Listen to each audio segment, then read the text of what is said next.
नाम तो सुने होइएगा कम से कम।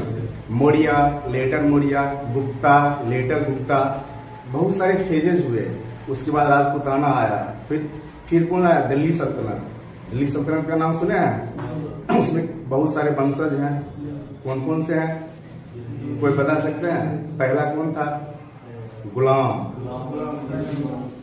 गुलाम, खिलजी, तुगलक, सैयद, लोदी, था कि नहीं था? वो एक चैन है ना उसका। और उसके बाद मुगल आए। और मुगल के बाद सबसे पहले इंडिया में कौन आया था? हाँ, जो फॉरेन इन्वेजन में सबसे पहले कौन आया था? अच्छा, ये तो पता होगा कब आया था? अच्छा, कहाँ पर? वहाँ का जो किंग था कौन था? जमोरी, सुने हैं ना नाम? ये एक्चुअली हिस्ट्री आप जब सुनते हैं तो आपको लगता होगा कि कुछ नहीं है, आपको लगता होगा ना कि ये पढ़ना है बस। लेकिन आपने अपने हिस्ट्री से क्या सीखा? अभी तक का जो इतिहास है उससे कुछ सीखे होंगे ना, कुछ सीखे हैं। आप पर्सनल लाइफ के हिस्ट्री से आपने क्या सीखा, उसको हम कनेक्ट करेंगे हिस्ट्री से। कुछ सीखा? क्या क्या सीखे? कोई एक इंसान खड़ा होकर बताएं कि क्या सीखे हैं अपने हिस्ट्री से। कोई दिक्कत नहीं, आप बताइए, हम क्लियर करेंगे उसको। कोई सब्जेक्ट बहुत हार्ड नहीं होता है, समझ रहे हैं ना इसको? कोई चीज बहुत मुश्किल नहीं है, करना पड़ता है, करने के बाद बहुत इजी हो जाता है। जैसे हम आपको बता रहे हैं एग्रीकल्चर, नाम आप लोग का तो एग्रीकल्चर ही सेक्टर है, और हिस्ट्री का स्टार्ट ही एग्रीकल्चर से हुआ है। आप लोग को पता है? आपको पता है अर्बन सिविलाइजेशन था कब? इंडस वैली सिविलाइजेशन में था कि नहीं था? क्यों था? उसके पीछे का लॉजिक आपको पता है? समझ, कभी हिस्ट्री पढ़े हैं तो समझने का कोशिश किए हैं? चाहे कोई भी सब्जेक्ट पढ़ते हैं, जैसे आपका भी सेक्टर का होगा, उसको तो आप समझने का कोशिश किए हैं, या सिर्फ रटने से काम तो चलना नहीं है। अब बीपीएससी भी तो बहुत अलग पैटर्न दे रहा है, आप लोग देख ही रहे होइएगा। तो देखिए, इंडस वैली सिविलाइजेशन में था, सबसे पहले कोई इंसान अपना डेवलपमेंट कब करेगा? आपके पास इकोनॉमी होगा कि नहीं होगा? इंडस वैली सिविलाइजेशन में क्या था? इंडस वैली सिविलाइजेशन से जस्ट पहले पेलियोलिथिक एज आया था, मेसोलिथिक आया था, नियोलिथिक एज था कि नहीं था? अब सबसे पहले क्या था कि पेलियोलिथिक एज में किसका हुआ? डिस्कवरी ऑफ फायर, आग का खोज कब हुआ था? पेलियोलिथिक एज में। उससे पहले तो लोग क्या खाते थे? कुछ नहीं, मतलब वैसे ही मांस खा लेते थे, कुछ ये करते नहीं थे। अब उसके बाद क्या हुआ? मेसोलिथिक एज में क्या हुआ? स्टोन से वो क्या करने लगे? शिकार करने लगे, छोटा छोटा। पेलियोलिथिक एज में स्टोन बड़ा बड़ा था, उससे मार के वो शिकार करते थे। लेकिन पेलियोलिथिक एज में क्या हो गया? स्टोन का साइज क्या हो गया? छोटा हो गया। और मेसोलिथिक फेज को ही बोलते हैं ट्रांजिशन फेज।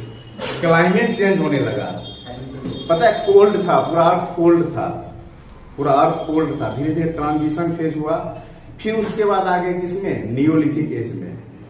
जब नियोलिथिक एज में आए तब क्या हुआ? थोड़ा सा एग्रीकल्चर हुआ। बात समझ रहे हैं नहीं समझ रहे हैं? जब एग्रीकल्चर करना स्टार्ट करेगा लोग, आप बताइए कि अगर मान लीजिए आपका जो प्रोडक्शन है इतना ही हो रहा है जितना कि आप खा रहे हैं, उससे तो फिर फायदा नहीं होगा ना।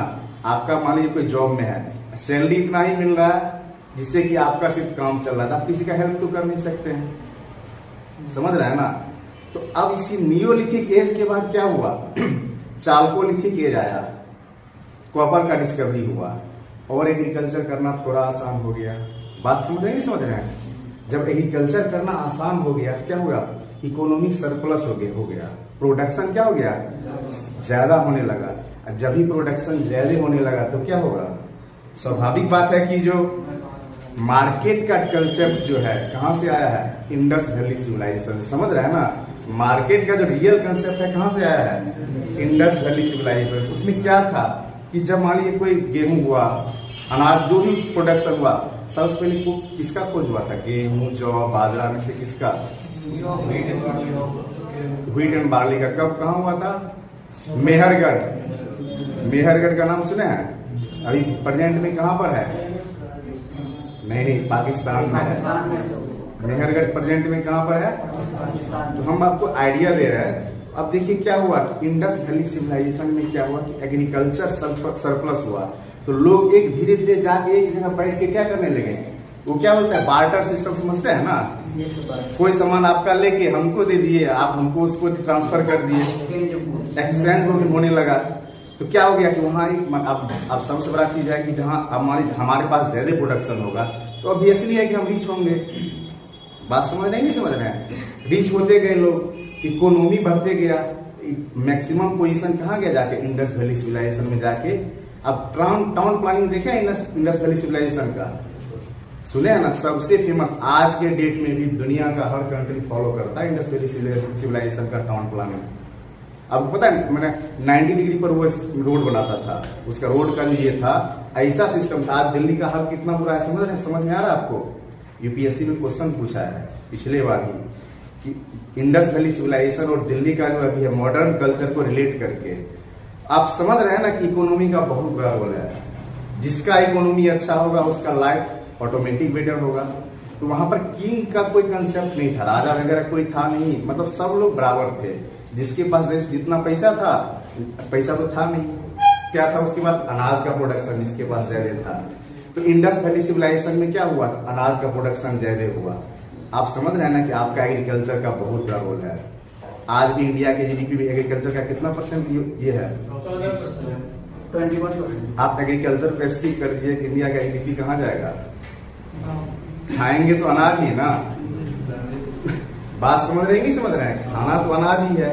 फिर क्या हुआ कि आप एक बात बताइए, कोई भी इंसान अगर नीचे से एक टिप पे जाएगा तो उसको गिरेगा भी। तो बात समझ रहे हैं नहीं समझ रहे हैं? तो हुआ क्या इसमें, वो पीक पे गया इंडस वैली सिविलाइजेशन अपने